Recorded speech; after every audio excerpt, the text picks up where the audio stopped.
नमस्कार दर्शक बंधु शुभ सकाळ okay Odia take YouTube channel को आपण मानकु स्वागत। आज हेउची जनवरी मास 10 तारिख शनिवार। आज दिन भितरे बहुत भल भल खबर रही। वीडियो देखिबा आगुरु गोटी चैनल टी को सब्सक्राइब करी पाखरे थिबा बेल आइकन टी को प्रेस करंतु। आजिर प्रथम खबर, चलित मासरे 4.5 लाख रु ऊर्ध्व हिताधिकारी को मिलिबो सुभद्रा टंका। आज महिला और शिशु विकास अनुकूल रे विभागीय सम्मेलन कक्षरे उपमुख्यमंत्री श्रीमती प्रभाती परिणाम अध्यक्षतारे सुभद्रा समीक्षा बैठक अनुष्ठित हो जाय। चलित जनवरी मासरे 4.5 लाख रु ऊर्ध्व हिताधिकारी मान सुभद्रा सहायता प्रदान करा जिवो बोली एही बैठक रे स्थिर करा जाय। एथिरे 1,78,398 नूतन पंजीकृत सुभद्रा हिताधिकारी आगरु कोनोसी कारण बाद पड़िथिबा उपर अभियोग शुणानी तदंत द्वारा जोड़ी होइथिबा 24,018 जन हिताधिकारी अन्य 2,55,226 जन हिताधिकारी को मिसाई समुदाय 4,57,681 जन हिताधिकारी को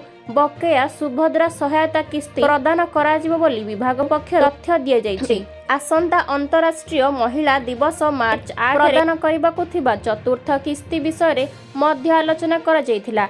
समस्त योग्य हिताधिकारी मान चतुर्थ किस्ती सुनिश्चित करबा पई बैठक रे स्थिर करा जायथिला। परवर्ती खबर, मुख्यमंत्री कन्या विवाह योजना रे मिलिबो पाउंजी साड़ी चूड़ी। मुख्यमंत्री कन्या विवाह योजना रे आर्थिक सहायता सहित सरकार उपहार मध्य देबे एने घोषणा करिसंती। मुख्यमंत्री प्रभाती योग्य कन्या को उपहार प्रदान करबा महिला और शिशु विकास विभाग एवं ओडिशा राज्य समवाय हस्तशिल्प निगम मध्य एक बुझामणा पत्र स्वाक्षरित होइछि। उत्कलिका एही योजना रे कन्या को हस्ततंत्र साड़ी चूड़ी रूपार पाउच झुंटिया भली श्रृंगार सामग्री सह बासन कुसन भली घरोई व्यवहार सामग्री जोगाइब। उप मुख्यमंत्री कहिसंते जे सहयोग द्वारा महिला कल्याणकारी योजना हिताधिकारी पाखरे पहुंचीबा सह राज्यर हस्तशिल्प और हस्तकला क्षेत्र को मध्य प्रोत्साहन मिलिबो। मुख्यमंत्री कन्या विवाह योजना रे योग्य कन्या को विवाह पंजीकरण 7 दिन परे 35,000 टंका अकाउंट को दिया जिवो। एहा व्यतीत उपहार पाई 10,000 टंका एवं साजसज्जा पाई 6,000 टंका देबार व्यवस्था रहिछि। परवर्ती खबर, एमानंकु मिलिबो का घर 34 लाख लोकंकर हेला शॉर्टलिस्ट तालिका रे गरीब लोकंकु पंचायत राज विभाग रे नुआ वर्ष उपहार दैछंती। जनवरी मासरे 10 लाख हिताधिकारी को पक्का घर मिलिबो। प्रधानमंत्री आवास योजना पाई 37 लाख आवेदन होइछि। 34 लाख को शॉर्टलिस्ट करा जाय केंद्र सरकार को तालिका दिया जायछि। पूर्वरु पंचायत राज मंत्री घोषणा करी कहिथिले आउ रहिबनी बिजू पक्का घर स्कीम, समस्तंकु मिलिबो घर। कौनसी योग्य हिताधिकारी सरकारी आवास वंचित हेबे नाही। अन्यपटे प्रधानमंत्री आवास योजनार योग्यता मापदंड को कोहल सरकार करिसंती। सर्वाधिक मासिक आय 10,000 रु 15,000 को बढ़ाइछंती। पूर्व मापदंड रे अनेक परिवर्तन करिसंती। पूर्वरु हिताधिकारी परिवारर सर्वाधिक मासिक आय 10,000 रखा जायथिला, एहाकु बढ़ाई 15,000 करा जायछि। 2 चकिया जान फ्री लैंडफोन थिले भी पीएमवाई योग्य विवेचित होई परिबे। दिव्यांग और भिन्न होइथिबा पुओंको भी प्रधानमंत्री आवास योजना रे घर मिलिबो। सेहिपरि विधवा और निराश्रय महिला एही योजना रे मध्य शामिल होई परिबे। परवर्ती खबर, एयरटेल ला एही प्लान जियो को देला सख्त धक्का। मात्र एतिक टंका रे वर्ष सारा असीमित कॉलिंग एवं डाटा। भारतर द्वितीय सर्वबृहत टेलिकॉम कंपनी भारती एयरटेल एहार प्रीपेड उपभोक्तांक पई निरंतर नूतन एवं सुलभ योजना प्रचलन करूछि। देश रे 39 कोटी रु अधिक ग्राहकंक सहित कंपनी रो ध्यान एपरि रिचार्ज उपर जहा दीर्घकालीन सुविधा प्रदान करे एवं बार रिचार्ज असुविधा को दूर करे। एही परिप्रेक्षी रे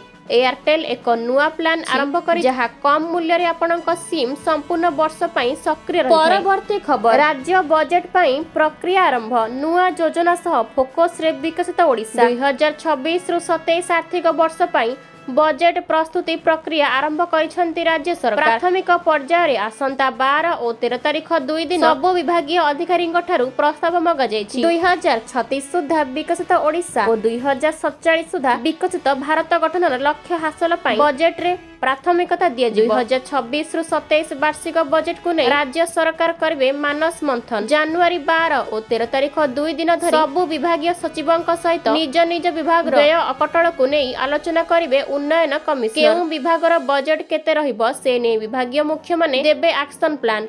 एथिसह सबु विभागीय मुख्यଙ୍କୁ अंततः 5टी नुआ योजनार प्रस्ताव देबाकू कुहाଯାଇଛି। योजना और संयोजन विभाग ए बाबदरे सबु विभागीय सचिवଙ୍କୁ चिठी करिछि। परवर्ती खबर ईपीएफओ टंका उठाइबारे आसीगला नुआ अपडेट। केवल एटीएम नुहे भीम ऐप रे मध्य उठाई परिबे पीएफ टंका। कर्मचारी भविष्य निधि पांठी संगठन आगामी 2 रु 3 मास मध्य 30 कोटी रु अधिक हिताधिकारी को भीम ऐप माध्यम रे तुरंत पीएफ उठाण सुविधा प्रदान करने जाउछि। टाइम्स ऑफ इंडिया एक रिपोर्ट अनुसार यह पदक्षेप लक्ष्य 30 कोटी रु अधिक सदस्यंख्य पई सुविधा एवं नमनीयता वृद्धि करबा जहा द्वारा सेमाने तुरंत सेमानकर पीएफ राशि उठाण करि परिबे। सुविधा एटीएम उठाण सेवा सहित समान एवं अवसर पांठी संस्थार डिजिटाइजेशन र मूଳରେ अछि जहा 26 लाख कोटी टंकारु अधिक कर्प परिचालन करे।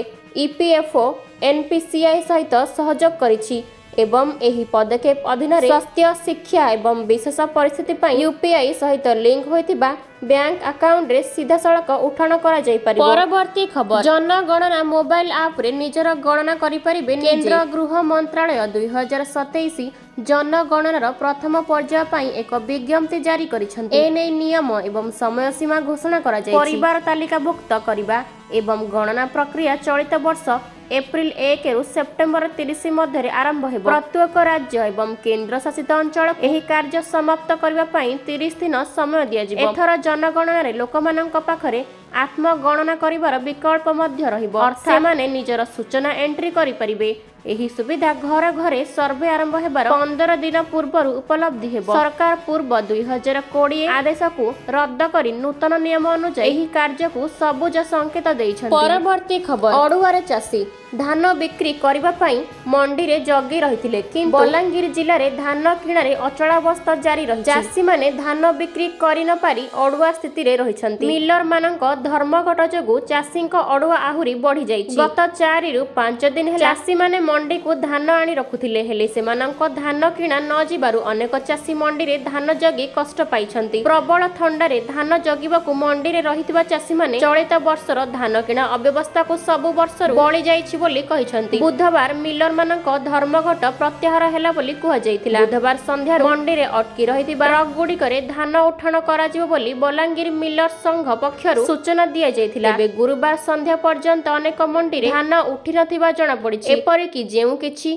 पाक्स रे धान उठिछि सेठी नामकु मात्र जणे कि 2 जण चाषीक धान उठाण करा जाइछि। बलांगीर जिला पुइंतळा ब्लॉक अंतर्गत पुइंतळा पाक्स रे गुरुवार अपराह्न 4टारे गोटिए ट्रक आसी किछि क्विंटाल धान उठाण करिथिबा जणा पडिछि। आजिर शेष खबर एप्रिल पहिला जाय प्रदूषण सर्टिफिकेट जांच कोहळ। वाणिज्य और परिवहन विभाग मंत्री विभूति भूषण जेना प्रदूषण जांच और जोरिमाना को नहीं गुरुवार गुरुत्वपूर्ण निष्पत्ति ग्रहण करिसंति। प्रदूषण जांच पई जनसाधारणक समस्या को दृष्टि रे रखी आसंता एप्रिल पहिला पर्यंत प्रदूषण सर्टिफिकेट नथिले जोरिमाना न लगाइबाकू राज्य परिवहन प्राधिकरण को निर्देश दैछन्ति। टोल गेट रे ई डिटेक्शन रे कटुथिबा ए संबंधी जोरिमाना को मध्य स्थगित रखिबाकू से निर्देश दैछन्ति। सेही भଳି प्रदूषण प्रमाण पत्र नथिले मोटर यान आईन अनुसार लागू होइतिबा 10,000 टंका जोरिमाना को ह्रास करिबा दिगरे तर्जमा करिबाकू मध्य विभाग को निर्देश दैछन्ति। मंत्री जेना कहिसन्ति गाड़ी रो प्रदूषण जांच करिबा समस्तंकर दायित्व। वायु गुणवत्ता दिनकू दिन खराब हेउछि।